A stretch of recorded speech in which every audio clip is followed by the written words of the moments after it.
Hey, horror fans. Hey, guys. It's your boys.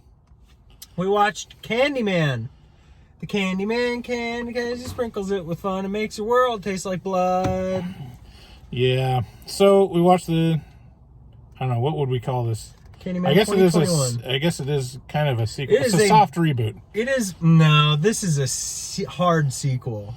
I'll still call it a soft This is like reboot. the Halloween picking up on Halloween 2. You know, Halloween 2018 picking up on Halloween 2. Same thing. Okay. No? You don't think so? No. Because it directly takes the story from the first Candyman and just runs with it. I mean, like, The Force Awakens is considered a soft reboot, and it continues on the story. I don't know what that means. I guess I don't know what a soft reboot is then. Well, so it's like when you don't do like a full reboot because you still use material from the original and there is connective tissue, but you could pretty much have the new movie without the old movie at all. Oh, okay. I mean, well, the new movie... And it basically reestablishes all of the concepts explained in the original. Yeah, okay. So it's... Who cares? So we came out of it. Feel like it was a very ambitious movie in terms of thematic Can't tell where you're going. material. Can't tell where you're going. Your energy is all over the place. It's... I was kind of bored. It was... you know what? To me, it felt very similar to the first one, or to the original, I should say, in terms of like kind of aesthetic, but also like tone and tempo, you know? Yeah. It felt kind of true to the first one, but it had, you know, a little bit of a... It doesn't have like the motor of the first movie where it's like it feels like you're being propelled forward or discovering new things that are interesting. I think it just doesn't have as much of a like forward momentum, and then the ending is kind of blah to me. It feels like a real revenge. Like, this feels very revengey instead of Well, the first one was revengey. It's hard to say.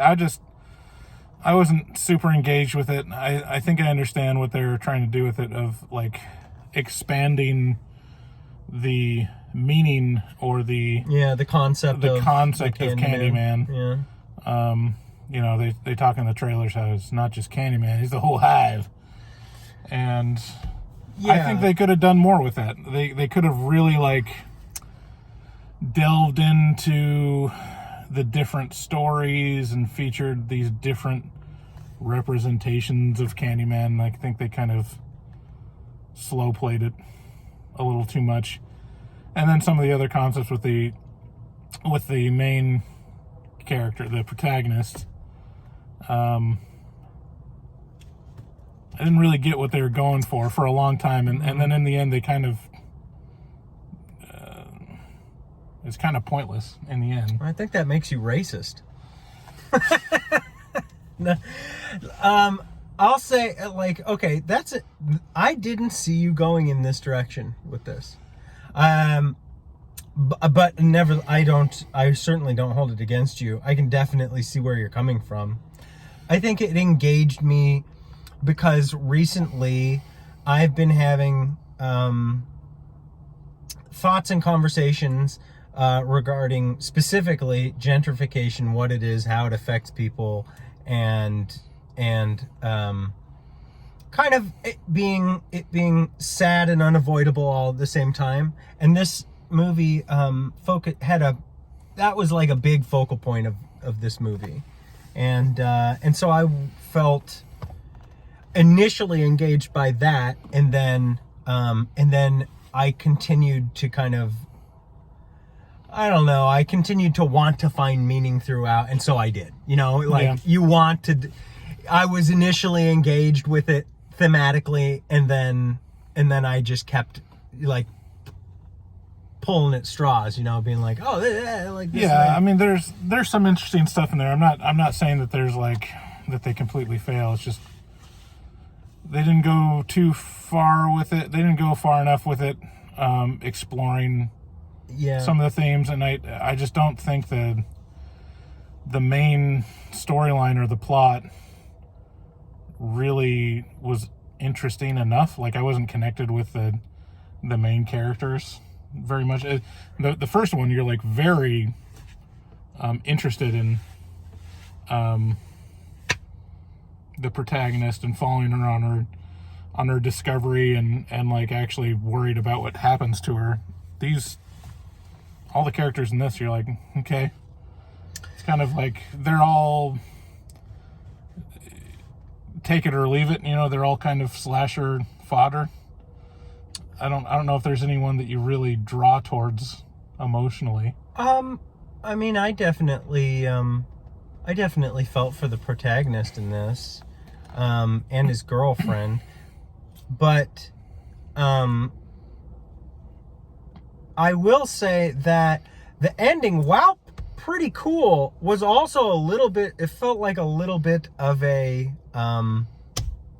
Cop out.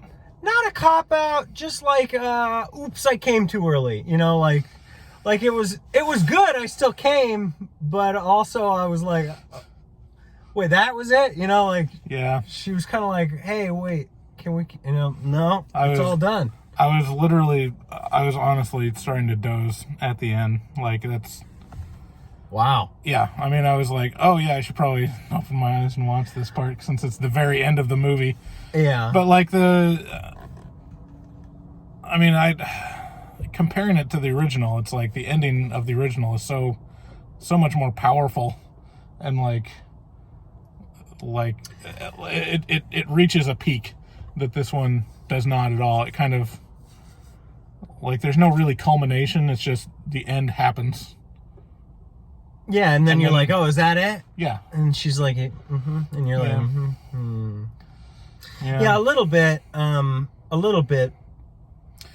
So anyways, we'll have our full review up. We'll be recording the full review, and it'll come out on Wednesday on the Horror Movie Talk podcast. Look, I got the Horror Movie Talk podcast on Wednesday on your favorite podcast platform. Yeah. But I don't know. What would you say? Would you recommend seeing it in the theaters? Yeah. I mean, I don't want to be racist, so yes. But also, I want to, like, just a quick, which did you have more fun at? This or Old? I had more fun at Old. Which did you have more fun at? This, or what was that one we did last week? The Night House? Well, yeah. Yeah, there you go. Yeah. I had more fun at the Night House. Yeah. It's not, I wouldn't tell you to rush to the theater. Yeah, I wouldn't either. It's kind of, I was really anticipating this movie, and this is part of it. Like, we're really anticipating it and excited about it, and it's just kind of fell flat for me. So, if you're a big fan of Candyman and you want to see that's the sweet spot, you know, so to speak, the next iteration of it, like, check it out. Yeah. But you know, yeah, it feels like a big time. Like, this feels like a Netflix movie, kind of. Yeah. A really well done Netflix movie, or like top tier Blumhouse. You know. Yeah. Like, I wouldn't say it's a hard meh, but it's like soft meh. It's an enthusiastic meh. There you go. There's your hot take. Yeah. Enthusiastic meh. All right. See you on the flippity flip. Flip flop. Bye. Bye.